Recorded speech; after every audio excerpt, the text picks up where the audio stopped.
नमस्कार। आज हम जीव विज्ञान विषय कक्षा 12 का दूसरा अध्याय नर एवं मादा युग्मकोद्भिद की संरचना एवं विकास ये पढ़ेंगे। तो नर एवं मादा युग्मकोद्भिद क्या होते हैं और उसकी संरचना कैसी होती है, उसका विकास कैसे होता है, इसके बारे में पढ़ेंगे। आज के वीडियो में इस लेसन का फर्स्ट पार्ट पढ़ेंगे और आगे के वीडियो में दूसरा पार्ट मिलेगा। आवर्तबीजी पादपों में पुष्प है वो जननांग होते हैं।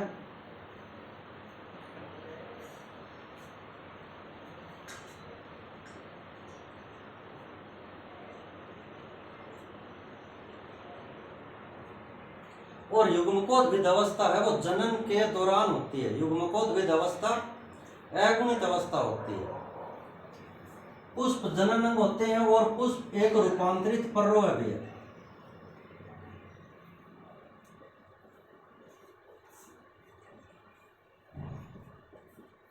रूपांतरित पर्व कैसे होता है? जैसे कोई भी पर्व है, पर्व का मतलब तना या शाखा, इसके ऊपर इस प्रकार से पर्व संधि और पर्व पाए जाते हैं और उनके पत्तियां लगी होती है।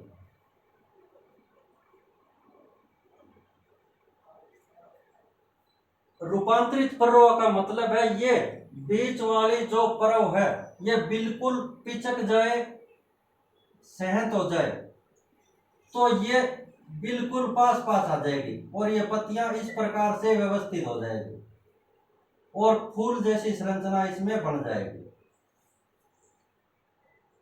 ये पत्तियां पुष्प की पत्तियां है जो रूपांतरित होने के बाद पुष्प के 4 चक्कर बना लेती है।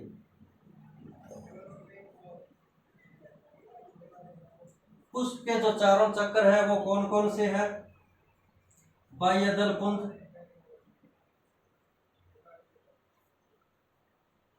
ये हरे रंग के होते हैं और छोटे छोटे पत्ते नुमा संरचनाएं होती है।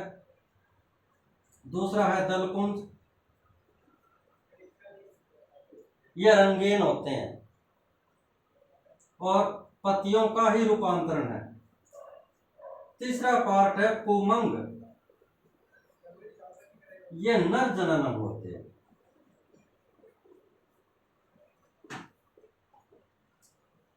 और इनमें परागकण बनते हैं। चौथा है जायान, ये मादा जननांग होते हैं।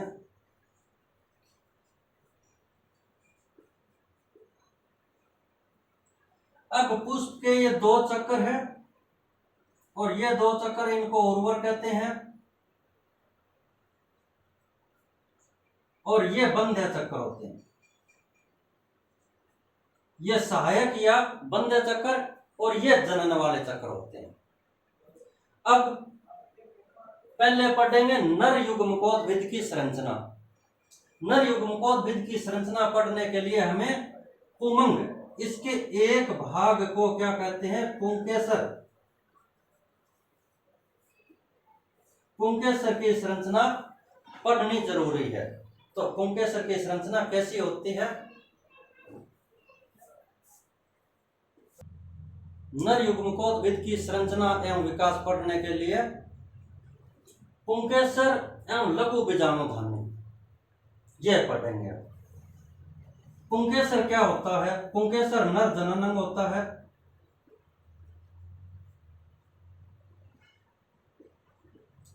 और पुंकेसर पुष्प के अंदर एक तंतुनुमा संरचना होती है। एक पुंकेसर के 3 भाग होते हैं।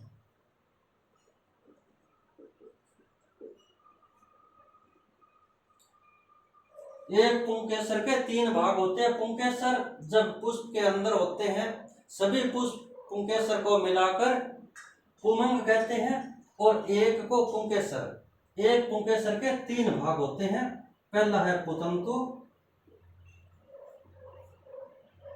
ये तंतुनुमा संरचना होती है धागे जैसी, पुष्प के अंदर आप देख सकते हो। दूसरी होती है योजी और तीसरी होती है परागकोश।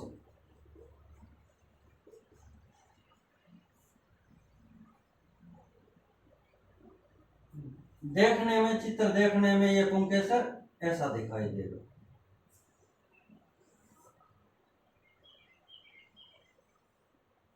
इसमें ये पुतंतु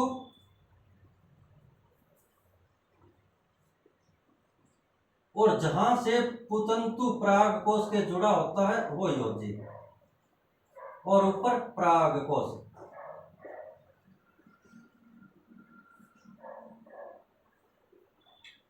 अब पराग कोश की संरचना कैसी होती है? पराग कोश द्विपालित संरचना होती है।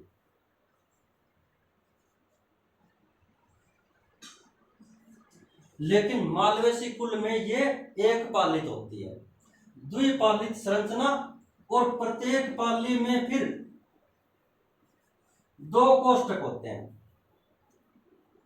प्रत्येक पाली में 2 कोष्ठक होते हैं, इसलिए एक पराग कोश में 4 चैम्बर बन गए।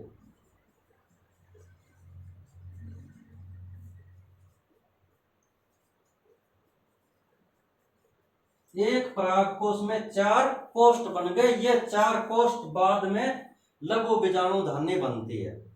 अब इसको थोड़ा बड़ा रूप देखें तो कैसी संरचना दिखाई देती है इसकी?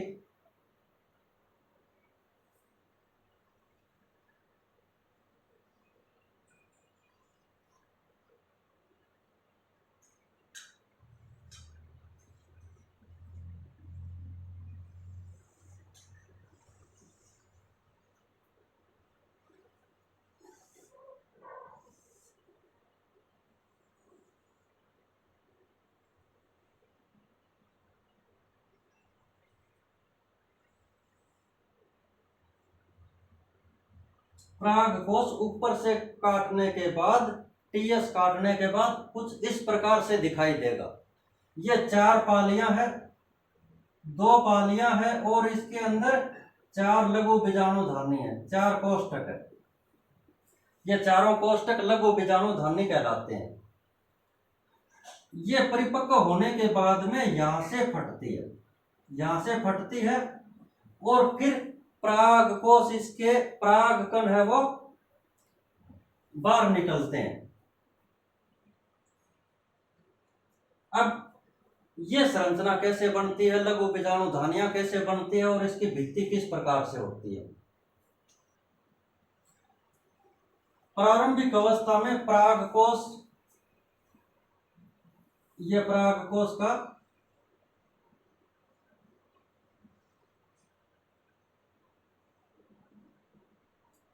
अनुप्रस्थ काट है, कुछ इस प्रकार से दिखाई देता है।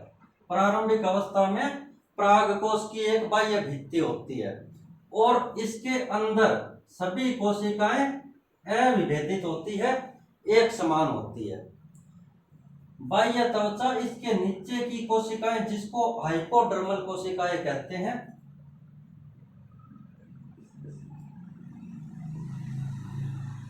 हाइपोडर्मल कोशिकाएं, वो आकार में कुछ बड़ी हो जाती है, और ये एक से अधिक हाइपोडर्मल कोशिकाएं बीजाणुधानी के निर्माण में काम आती है, इसलिए इसको सुबीजाणुधानी परिवर्तन कहते हैं।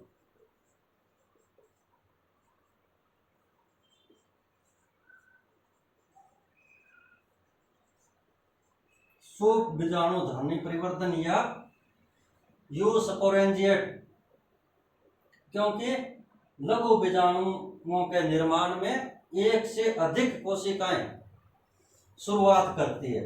अगर एक कोशिका शुरुआत करती है तो उसको लेप्टोस्पोरेंजिएट कहते हैं।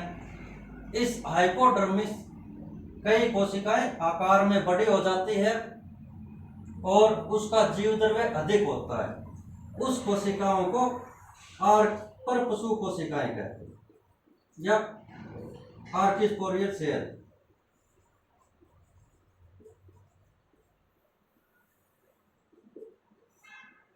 ये परपसु कोशिकाएं परिणत विभाजन करेगी।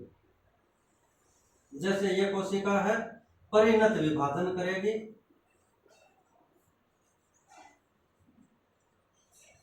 परिणत विभाजन के बाद दो कोशिकाएं बन गई। पहली कोशिका प्राथमिक भित्ति कोशिका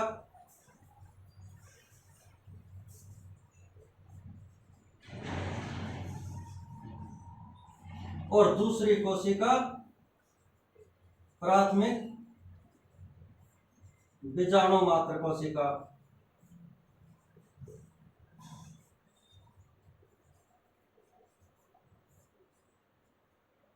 अब प्राथमिक भित्ति कोशिका है वो परागकोश की भित्ति का निर्माण करती है और ये भित्ति 4 लेयर में बनी होती है। वो 4 लेयर कौन कौन सी है?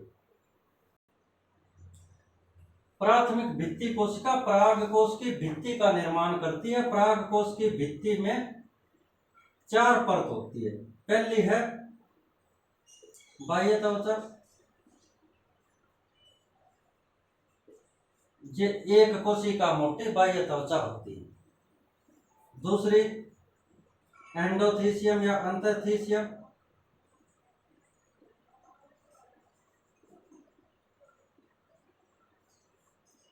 ये भी एक कोशिका मोटी लेयर होती है और ये आर्द्रताग्राही होती है। सूखने के बाद परागकोश की भित्ति यहीं से फटती है, इसलिए ये परागकोश स्फुटन में मदद करती है। नंबर 3 मध्य परत, ये 3 या 4 परत होती है कोशिकाओं की और ये अल्पकालिक होती है। चौथी हो गई टेपिटम या पोषूतक, ये सबसे इंपॉर्टेंट परत है। एक कोशिका मोटी होती है, इसका जीवद्रव्य सघन होता है और ये बीजाणुओं के पोषण में काम आती है। टेपिटम के अंदर एक वसा की गोलिकाएं पाई जाती है जिनको प्रोयूबिस्काए कहते हैं।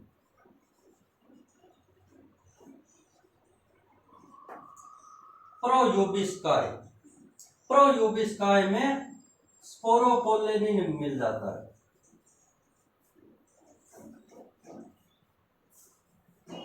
स्पोरोपोलेनिन मिलने के बाद ये यूबिस्काए में बदल जाती है।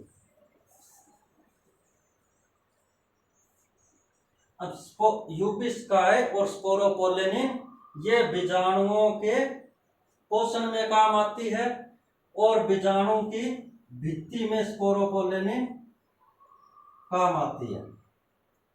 इस प्रकार इसकी फिर ये 4 परतें बन जाती है।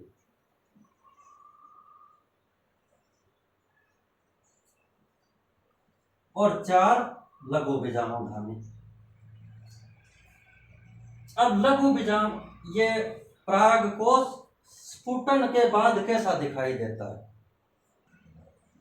परागकोश जब स्फुटित हो जाता है तो कैसा दिखाई देता है?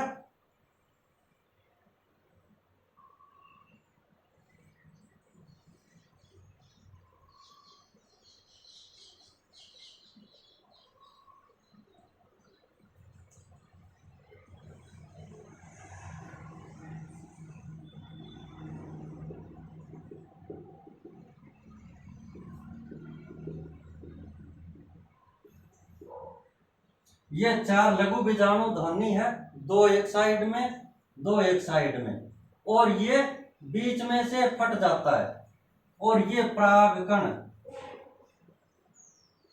फटने के बाद परागकण बाहर आ जाते हैं।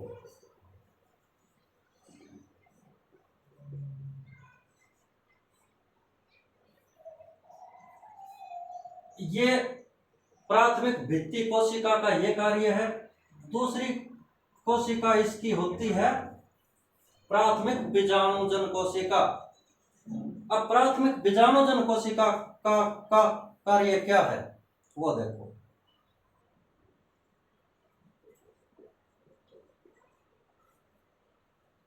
बीजाणुजन कोशिकाएं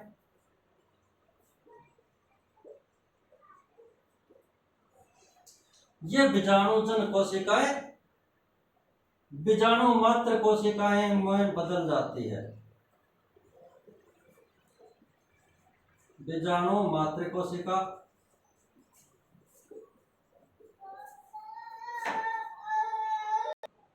यह बीजाणु मात्र कोशिका अर्धसूत्रीय विभाजन के द्वारा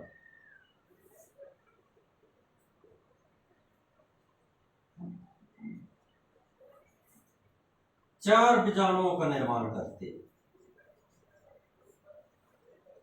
चार बीजाणुओं का निर्माण करती है और ये चार बीजाणु चतुष्क के रूप में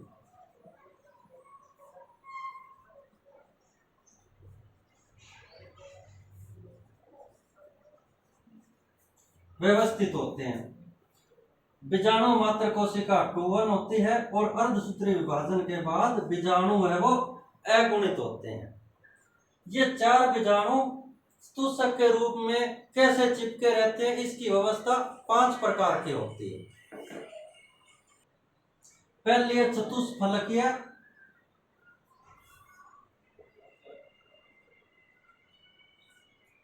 इस प्रकार चार बीजाणु व्यवस्थित होते हैं कि ऊपर से देखने पर 3 दिखाई देंगे।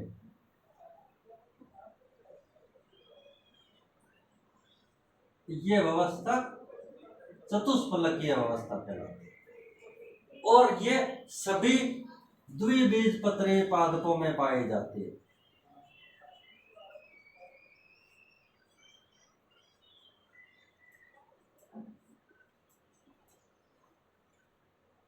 दूसरी है समद्विपार्श्विक,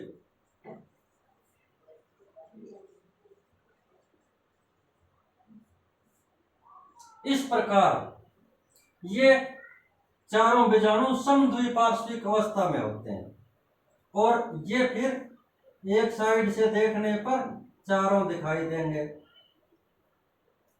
ये एक बीजपत्री पादपों में पाई जाती है।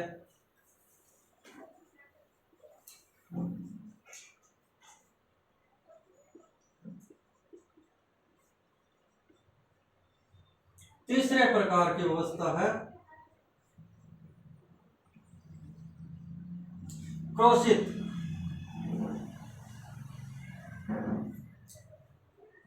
इसमें दो लघु बीजाणु एक दूसरे के समकोण पर व्यवस्थित होते हैं।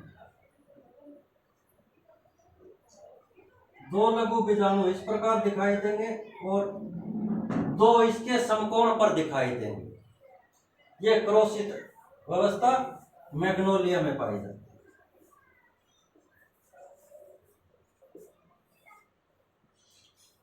चौथी अवस्था टी आकार, दो लघु बीजाणु इस टी आकार में, दो लघु बीजाणु ऊपर और दो इसके नीचे, इसको टी आकार कहते हैं। ये अरिस्टोलोकिया में पाई जाती है।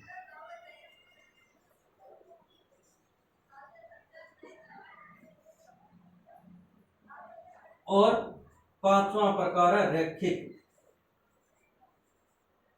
सभी लघु बीजाणु, चारों लघु बीजाणु एक रेखा में व्यवस्थित होते हैं। ये हेलोफिला में पाई जाती है। इसका उदाहरण है हेलोफिला। जब तक लघु बीजाणु इस टेट्राड में रहेंगे, चतुष्क में रहेंगे, चिपके हुए रहेंगे, तब तक वो लघु बीजाणु कहलाते हैं और ये केलोस नामक पदार्थ के द्वारा चिपके रहते हैं।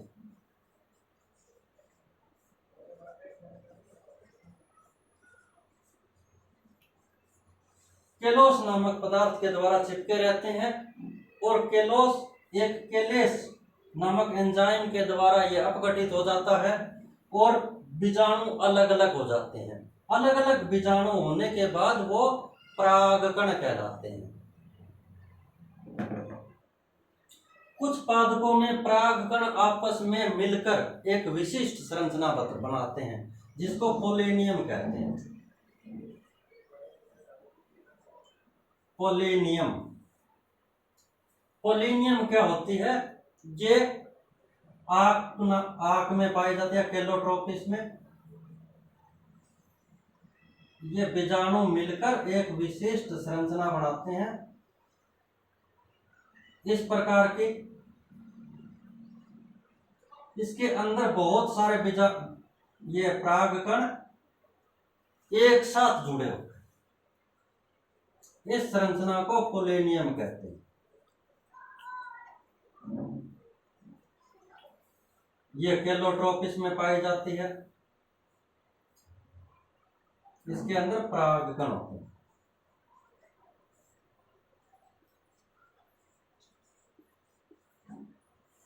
पोलेनियम नामक संरचना बनाते हैं। अब ये परागकण कितने विधियों के द्वारा पराग को स्फुटन होने पर बाहर निकलते हैं? पराग को स्फुटन किस प्रकार से होता है?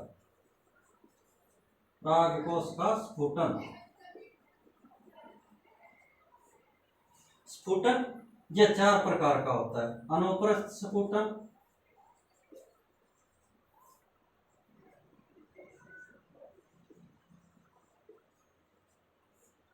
दूसरा है लंबवत स्फुटन,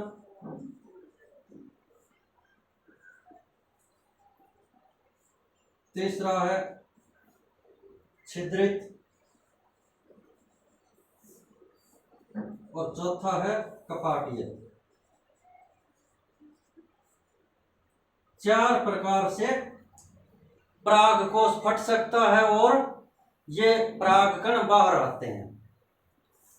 अब नर युग्मकोद्भिद क्या है? यह संरचना यहां तक की हुई है परागकोश की। नर युग्मकोद्भिद से पहले परागकण की संरचना कैसी है? परागकण की संरचना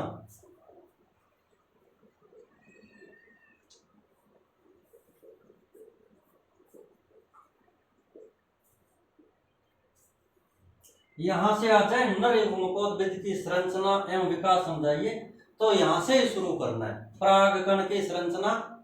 परागकण एक कोशिक,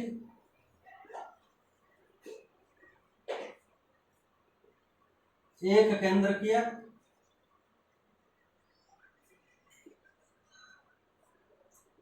अगुणित और लगभग गोलाकार।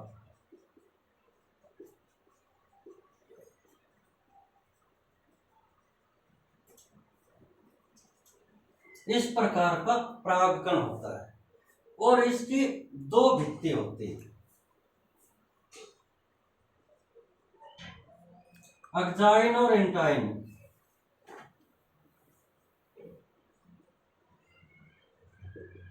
दो प्रकार की भित्ति होती है। ये गोलाकार संरचना होती है। आंतरिक भित्ति है वो पतली और बाह्य भित्ति है वो खुरदरी टाइप होती है। और ये चिपचिपी होती है, स्पोरोपोलेनिन की बनी होती है। इसमें कुछ तेलीय पदार्थ भी होते हैं जो कीट पतंगों के चिपक जाते हैं। इसके अंदर एक केंद्रक होता है।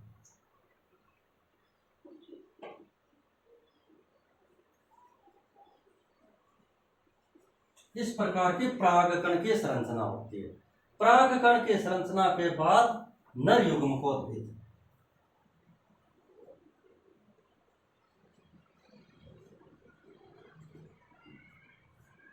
अब अंकुरित परागकण को ही नर युग्मकोद्भिद कहते हैं।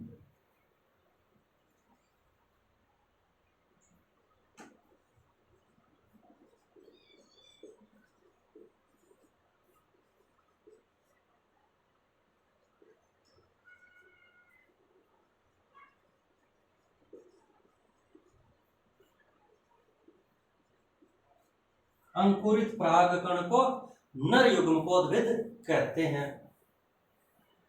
और परागकण में जन्म छिद्र पाए जाते हैं।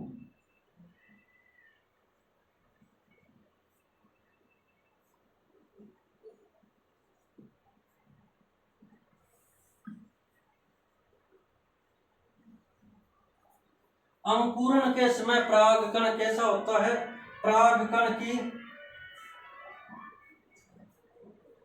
ये जो केंद्रक है दो केंद्रकों में विभाजन हो जाता है।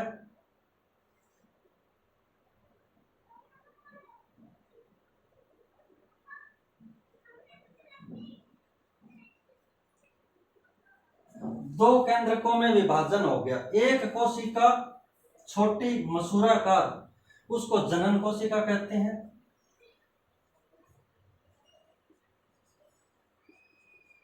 और दूसरी बड़ी कोशिका है, उसको कायिक कोशिका कहते हैं।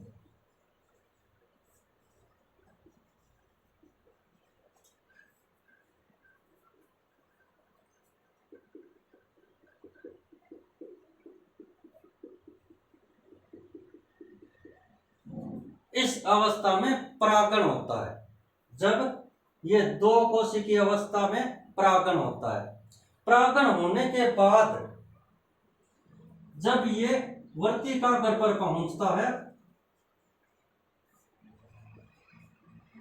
फिर इसमें अंकुरण नाल निकलती है। एक ट्यूब नुमा संरचना जनन छिद्र से निकलती है।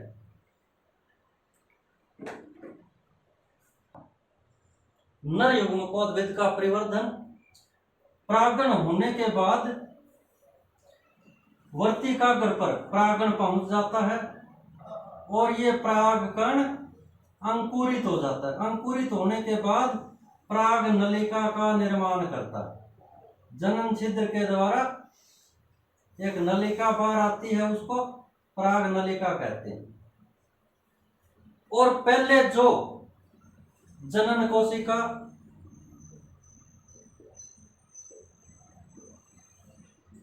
मसूराकार होती है, वो लंबी तर्कुकार हो जाते हैं।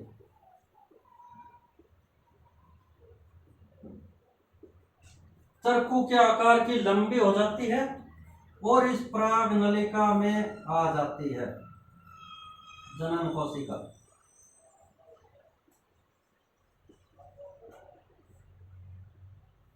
कायिक कोशिका या तो पहले नष्ट हो जाती है, ये पराग नलिका है,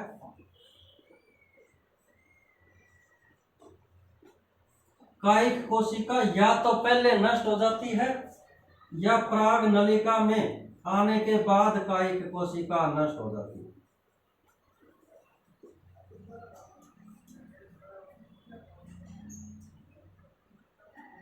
जनन कोशिका फिर आगे विभाजन करती है। विभाजन करने के बाद दो नर युग्मक बनते हैं।